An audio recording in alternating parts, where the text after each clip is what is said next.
is UC Samuel. She is a family life coach, emotional intelligence coach, of course. She is a media professional. She's a teacher, a skilled communicator, and an author. Welcome to the show, UC. Good morning.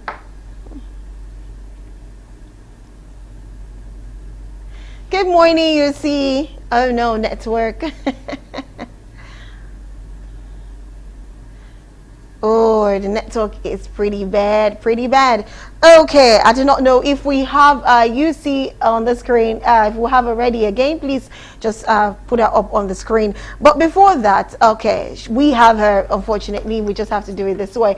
Okay, UC, hi, good morning. Can you hear me? Yes. Good morning. Can you hear me? Good morning.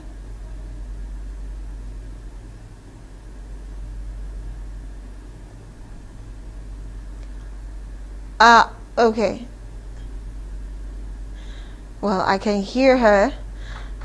Well, anyway, there's something important. The reason why I picked this topic is a lot of us tend not to be attracted to our mates. When I mean mate, someone who is 5 years or 2 years older than us, some of us like to be attracted to the married ones who definitely probably are way older. Sometimes they're not even that old, but maybe they're like 5 years older, 6 years older. So we tend to be so attractive to them.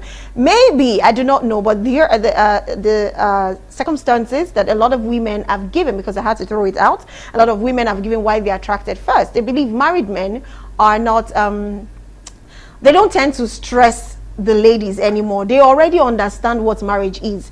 A married man already knows that you will say sorry for the rest of women, you will say sorry for the rest of your life. Sometimes you do not even have to offend your woman, you just have to say sorry. And of course, they now understand better. They now are mature emotionally on how to handle women. So I think that is why most of these ladies are saying the reason why I get attracted to married men is because there is no stress. You know, when you ask them for something, they don't start asking you why. You know, they give it to you because they don't like wahala. They just want somebody that will be their peace, that will be their home. Now, those are the, for the ones who are attracted. Now, for those who go ahead to date a married man, is because they, according to them, they do not believe in love anymore. They just believe that, let me just please date him, maybe if he can marry me or have a child for him, and that's it. I become a single mother, and of course he's responsible because he's married, so he will take care of his own child too. I don't need to get married to him. Now that is the reason a lot of people date married men. So we are here to discuss with UC Samuel to actually tell us if for a fact those things are true, or it's just something we use to rub our conscience so that we can go ahead and value what marriage is supposed to stand for, or what dating, relationship, whatever shape you are, is supposed to stand for. If we have UC, can we bring her up? If not, let's take another tip. Do we have UC now? Okay, UC was still struggling with the network. Okay, let's quickly go check tips. This is tips rather on how to create healthy boundaries. Now this is for those married men. Sometimes it is not even the singles that are looking for you. It is you that you're looking for, the single. You're looking for those young girls that everything is still looking all sharp and, you know, all on point. Whereas you feel like your wife is all saggy and, you know, done for. Trust me, you need to create healthy boundaries. And also for ladies, these men will always come at you. They always want to date you. But if you have a boundary, trust me, no matter how much they come to you, you chase them off. They'll only just remain as friends and nothing more. But how to create these boundaries is what is very important. So let's go check on how we can create boundaries, especially for ourselves, so that people would respect us. Let's take this tip. We'll be right back. Stay with us. Okay. Tips on how to create healthy boundaries. Clearly identify your boundary. Get really clear with yourself about what the boundary is that you want to set. For instance, do you need your mother to stop calling altogether, or she can call you under certain circumstances? If you aren't clear, you won't be able to communicate your expectations. A wishy-washy boundary is not effective. Spend time figuring out what you need before taking action. Understand why you need the boundary. This is your motivation for setting the boundary. If you don't have a compelling reason, why are you going to allow? Why are you going to follow through with setting a boundary that's out of your comfort zone? Be straightforward. Don't be cryptic or purposefully vague, thinking you're going to spare someone's feeling or avoid a conflict. The kindest and most successful approach is to be direct. Say what you mean and mean what you say. Don't apologize or give long explanations. This kind of behavior undermines the authority and gives the impression that you're doing something wrong that requires an apology or justification. Use a calm and polite tone. Keep your own anger in check. Don't try to set boundaries in the middle of an argument. You want your message to be heard. Shouting, sarcasm, or a condescending tone or put others on the defensive and distract from the real issues. Start with tighter boundaries. It's always easier to loosen up tight boundaries than it is to tighten loose boundaries. People pleasing results in loose or weak boundaries that are hard to tighten up later. For instance, you set a clear expectation with your ex that you don't want her coming into your home when she returns to children. From this firm boundary, it's easier to later invite her in if you feel it's appropriate. It's much harder to later tell her she can't come in when initially you're giving her free access to your home. Address boundary violations early. Some problems are always easier to manage. Don't wait until someone's violated the boundary 1,000 times before you speak up. It's not fair to assume that others know your boundary until you've explained them. Nor is it fair to change the rules and, for instance, abruptly tell your cousin that you're not going to help pay your rent after you've done it with a smile on your face for the past. Use a support system. Starting to set boundaries is tough. It can bring up a lot of questions, a comfortable feeling, and self-doubt. Having a support system is invaluable whenever you're doing something challenging. Tips on maintaining marital values. Success in marriage does not come merely through finding the right mate, but through being the right mate. These are the tips you need. Number 1, love and commitment. At its core, love is a decision to be committed to another person. It is far more than a fleeting emotion as portrayed on television, the big screen, and romance novels. Feelings come and go, but a true decision to be committed lasts forever, and that is what defines healthy marriages. Marriage is a decision to be committed through the ups and the downs, the good and the bad. But when things are going well, commitment is easy. But true love is displayed by remaining committed even through the trials of life. Number 2, sexual faithfulness. Sexual faithfulness in marriage includes more than just our bodies. It also includes our eyes, mind, heart, and soul. When we devote our minds to sexual fantasies about another person, we sacrifice sexual faithfulness to our spouse. When we offer moments of emotional intimacies to another, we sacrifice sexual faithfulness to our spouse. Guard your sexuality daily and devote it entirely to your spouse. Sexual faithfulness requires self-discipline and an awareness of the consequences. Number 3, humility. We all have weaknesses, and relationships always reveal these faults quicker than anything else on earth. An essential building block of a healthy marriage is the ability to admit that you are not perfect, that you will make mistakes, and that you will need forgiveness. Holding an attitude of superiority over your what the boundary is that you want to set. For instance,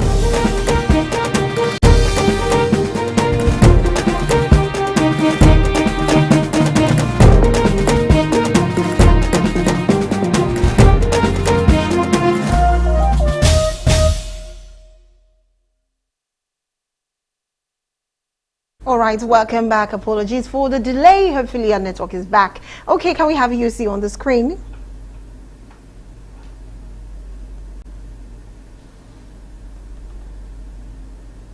Hi, good morning, UC.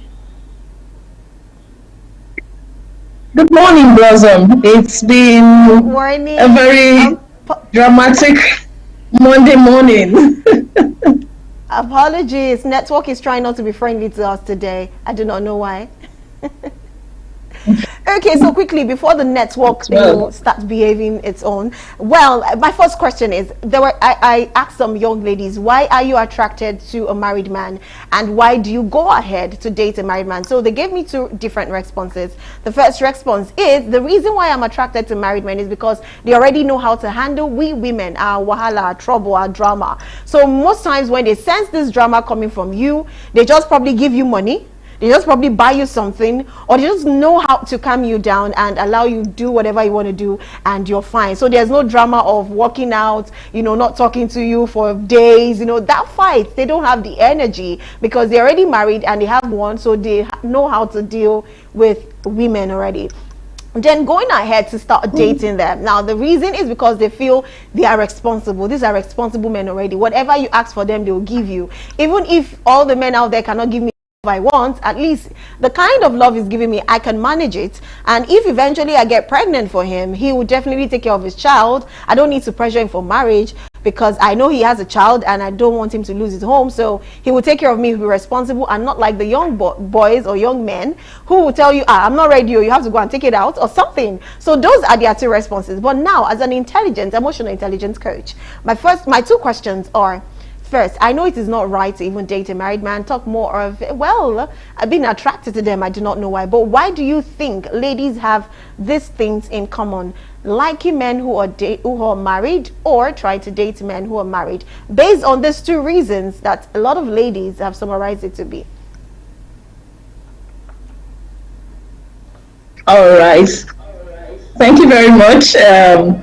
It's quite a sensitive topic, controversial in a sense, because it has to do with emotions.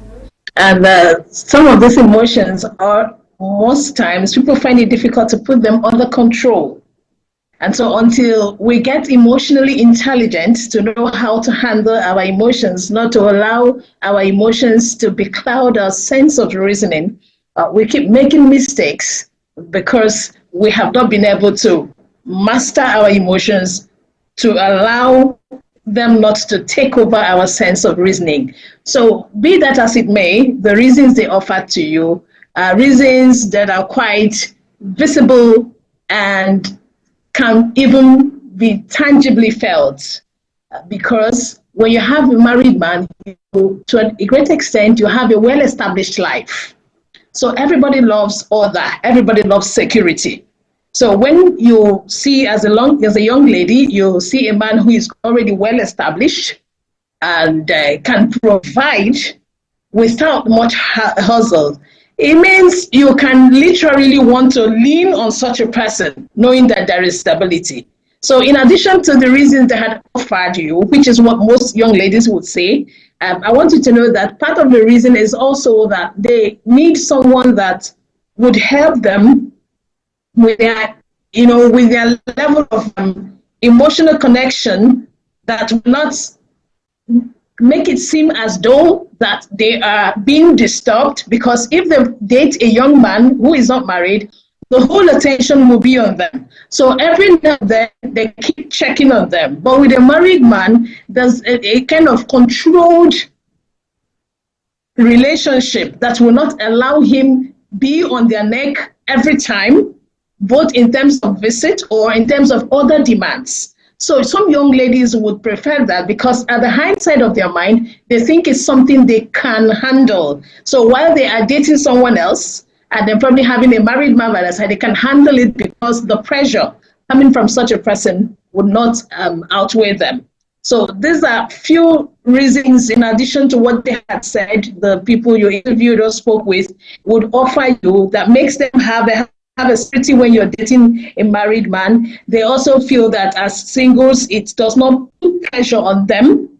Aside the financial stability and security, it doesn't put pressure on them. And also it makes them free to, mingle with more than one person, And so also, I think it also helps them for those who had a past trauma from their past experiences of relationship. They feel that when they are with a married man, he kind of understands where they're coming from and also would help them heal faster. For some of them, that's what they feel. That if you have a young man who had not probably experienced the issue of getting married to a woman known to, and that one who had known how to do that, it's a lot easier for him to understand your past experiences, the heartbreak you have gone through, and be able to offer you the emotional healings that you may need. So those are the few things that are around the roots why young ladies prefer married men. But however, any garden that is blooming is being nurtured by someone. All right? So I will stop for now. So now, since we get, okay, since women tend to get attracted to this kind of men because, like you said, security and protection, and of course someone who gets you, that's one of the most beautiful thing any woman would want, you know, who would treat you like a queen and who would not monitor you at the same time, like you could live your life however you want it. Now my next question is it possible for we ladies to, you know, at least when you say women supporting women, you know it's somebody's husband, is it possible, is there a way we can actually be emotionally intelligent, not to, even if we find ourselves getting attracted to such men who are married, obviously, is there a way we can use to caution ourselves? Is there something we need to do? I know there's this thing called value, you have to put value on yourself and all of that, but I feel like there should probably be a little thing that you could do from your day-to-day life or how you relate to people or where you go, I do not know, that could help you at least minimize the way you get attracted to somebody else's husband. Because trust me, when you get married, you do not want people to get attracted to your husband, that they will start dating them, because that's when you start having mistresses and you start having issues in your home. What would you advise them to do? All right, very, very valid question for any young lady who would want to. Let me tell you what your cousin who is with me said when we saw this particular topic. She was helping to write something to put on her letter. She said, if you're a young lady and person husband, they enter your eye, this topic is for you. This conversation is for you. I beg, come enter so that your eye will clear. So, like I said, for your eye to clear, which is where we are now, this is what you need to do as a young, all right? That was out, but I wanted to establish that attraction is a natural human experience, all right? You can be attracted to anybody for so many reasons. It could be for the person's beauty, it could be for the person's intelligence, it could be for the person's entrepreneurial spirit, for so many reasons. So it's not a bad thing to get attracted to someone, but how you handle the attraction, depending on the context of this attraction, is what can make or mar you. So if you're a single and you are getting attracted to a man who is already married, that means it's a dead-end kind of relationship. There's nothing that is going to come out of it. So no matter how you nurture your fantasy, you're not going to get anything except you push away someone who is already in that position because somebody is already occupying it. All right? So if you are getting attracted and you're seeing that this person is already occupied, this person already has a woman like you at home, and then there are certain things you need to do to control this attraction and channel it in the right direction so that you can also begin to nurture someone else who can blossom to the level where the person can exert this level of influence that you're getting attracted to. So the first thing you need to do is to set clear boundaries. Now, often than not, people enter relationships without having clear set boundaries. Why is this person my friend? Why do I want to be in this relationship? What are the values that could be coming out? What are the gains in this relationship? Is there need at all being here? So those are the questions you ask yourself when you want to set boundaries.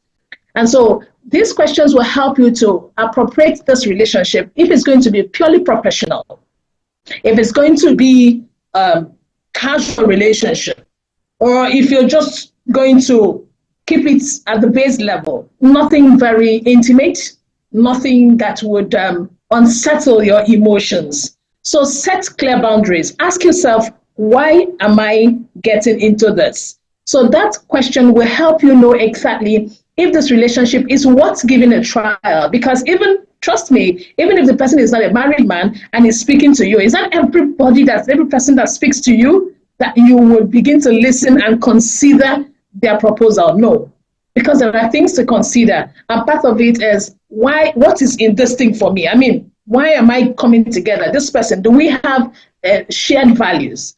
Our values, are they the same? Are we going to the same place? So set clear boundaries so that you can off-limit people who are not necessary to be within the circle of friendship that you need. Now, the second thing you need to do once you begin to see that this person that I'm liking because of the way he handles his task, because of the way he does, is that you need to limit your time alone. As a young lady, the more frequently you speak to this person, the more the relationship and attraction grows, right? Because proximity, they say, fuels relationship, strengthens emotional relationship. So you have to limit your time alone. Avoid being in places that you would have cause to talk alone. Things like night calls, late night calls. These are things that make the heart yearn for that person. And you have to intentionally tell yourself you wouldn't do that, because you are trying to make sure that you clamp down the things that will lead you to this person who is not, in quotes, available for you, or you are thinking is available. And then you have to also reflect on yourself, like you're saying, your self-worth. Is this what you want? Do you want to be a second best? Do you want to be referred to someone who came after, for instance, after Blossom? Someone who took UC's man. That's the labeling that is not positive. That's the labeling that is limiting. When you have what it takes to attract your own man, nurture him, and show the world. So why would you settle for less? So you have to remember your self-worth and reassure yourself that you have what it takes to start up something and take it to the end. So that's number 3. And then number 4, I said you have to also cut off every form of put together temptation, reduce it or take it completely out. The person wants to take you out on a vacation, you know that 2 of you are going to be alone. Why do you want to go? There's a proverb. They say that the meat where you no one eat, why do you smell it? Once you smell it, the temptation to say, this one might be different from what I was told will be there, and you want to test it. And once it has entered your tooth, the test ball tickets. So avoid that kind of meeting places that would, or that kind of invitation that gives you room to have access exclusively to the person. And then finally, which I always consider the most important in anything I'm doing, because sometimes you try some of these things and you still need some strength to pull through, especially when you're